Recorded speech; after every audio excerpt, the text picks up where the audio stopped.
The keys lay on the kitchen counter, glinting under the fluorescent light like a taunt. Their jagged edges seemed to mock me, each one a tiny blade slicing through the quiet of our home. I stood frozen, my pulse hammering in my ears, as the note I'd written hours ago stared back. Go ahead.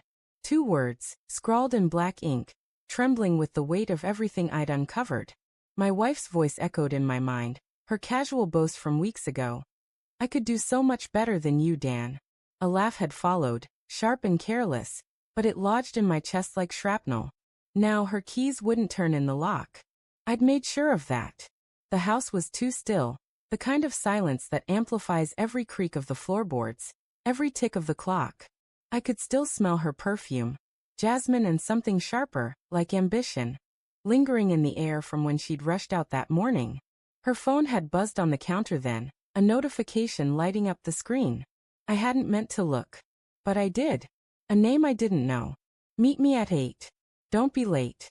My stomach had churned, a sickening twist of instinct I couldn't ignore. I'd spent the day unraveling her lies, each discovery a fresh wound. It started with small things. Her late nights at the office, her phone angled just out of my sight, the way her laughter felt rehearsed when I asked about her day. I'd rationalized it all. She's stressed, she's climbing the corporate ladder, she's just distracted. But doubt is a slow poison. It seeps in, clouds your judgment, makes you question every touch, every smile. By noon, I'd hacked into her email, something I swore I'd never do. The messages were there, stark and undeniable, a digital trail of betrayal. You make me feel alive, she'd written to him. Dan's so predictable. Each word burned, a fresh betrayal carving into the life we'd built over 8 years. The kitchen felt smaller now, the walls closing in as I gripped the edge of the counter. My knuckles whitened, the cold granite grounding me against the storm in my chest.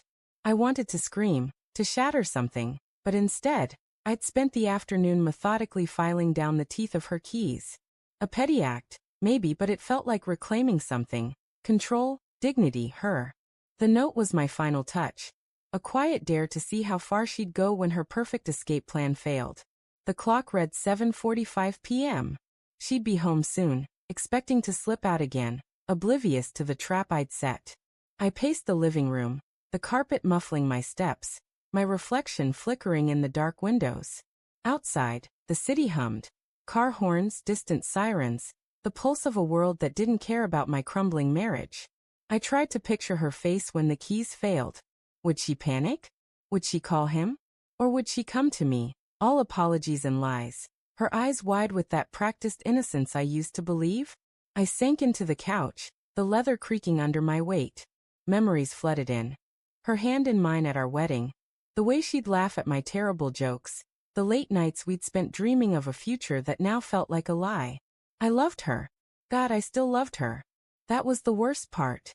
The anger was easier to bear than the ache of wanting her still. Even after everything. I kept replaying her words. I could do so much better. Was it true? Was I the fool who'd missed the signs all along? The sound of the front door rattled me from my thoughts. My heart lurched as the knob turned, then stopped. A muffled curse, the jangle of keys. She was trying them. I held my breath, every muscle taut, as the silence stretched. Then a sharp knock. Dan? Dan, are you in there? Her voice was tight, laced with frustration but not yet fear. I didn't move. Let her squirm. The knocking grew louder, more insistent. Dan, come on, the lock's jammed or something. I pictured her out there, her designer coat pulled tight against the autumn chill, her perfectly styled hair falling out of place. I wanted to open the door, to confront her right then, but I needed her to feel it. The moment her control slipped away. Finally, the door pushed open. She must have used the spare key from the porch planter. Her heels clicked against the hardwood, sharp and deliberate, as she stormed into the kitchen. Dan, what the hell is going on with the lock? Her eyes found me on the couch, and for a split second, I saw it, guilt, flickering like a shadow across her face before she buried it under indignation. I stood, my voice steady despite the chaos inside. Having trouble with your keys, Sarah? She froze, her purse slipping slightly in her grip. What are you talking about? Her tone was too sharp, too defensive. She set her purse on the counter, right beside the keys and the note. Her eyes darted to them, then back to me, widening as she registered the words. Go ahead. What is this? She whispered, her voice cracking. She picked up the note, her fingers trembling. Dan, what did you do? I stepped closer, my heart pounding but my words deliberate. I found your emails. To him. The name tasted like ash in my mouth. You said you could do better. So I figured I'd make it easier for you. Those keys. They won't open anything anymore. Her face paled, the color draining like water from a broken glass. You went through my emails? Her voice rose, a mix of outrage and panic. That's a violation, Dan. You had no right. No right. I cut her off, my voice low but shaking with barely contained fury. No right to know my wife's been lying to me? Planning to leave me? Telling some guy I'm predictable? I laughed, a bitter sound that didn't feel like mine. Yuri. System. Don't get to keep this up, Sarah. You're the one who broke this. Her eyes filled with tears, but they didn't fall. She clutched the note, crumpling it in her fist. Dan, you don't understand. It wasn't like that. I was angry. I didn't mean it. Didn't mean what? I stepped closer, my voice ablaze. The part where you said you could do better? Or the part where you told him you felt alive with him? She flinched, her breath hitching. I was venting. It was stupid, okay? I was frustrated. You've been so distant lately, always working, always distracted. I felt invisible. Her words hit like a punch, but they didn't justify a thing. So you found someone else to see you? I spat. Someone to make you feel alive while I was out there trying to build a life for us? It wasn't like that, she cried, her voice breaking. It was just words, Dan. Nothing happened. I swear. I wanted to believe her. God, I wanted to. But the emails burned in my mind, each one a nail in the coffin of our trust. Then why didn't you tell me? I asked, softer now, the fight draining out of me. Why didn't you talk to me, Sarah? She sank onto a stool, her shoulders slumping. I don't know, she whispered. I was scared. You're so good, Dan. So steady. And I felt like I was falling apart. I didn't know how to tell you. The room felt suffocating, the air thick with our shared pain. I wanted to hate her, to walk away, but her words stirred something in me. Doubt, maybe, or the ghost of the love we'd had.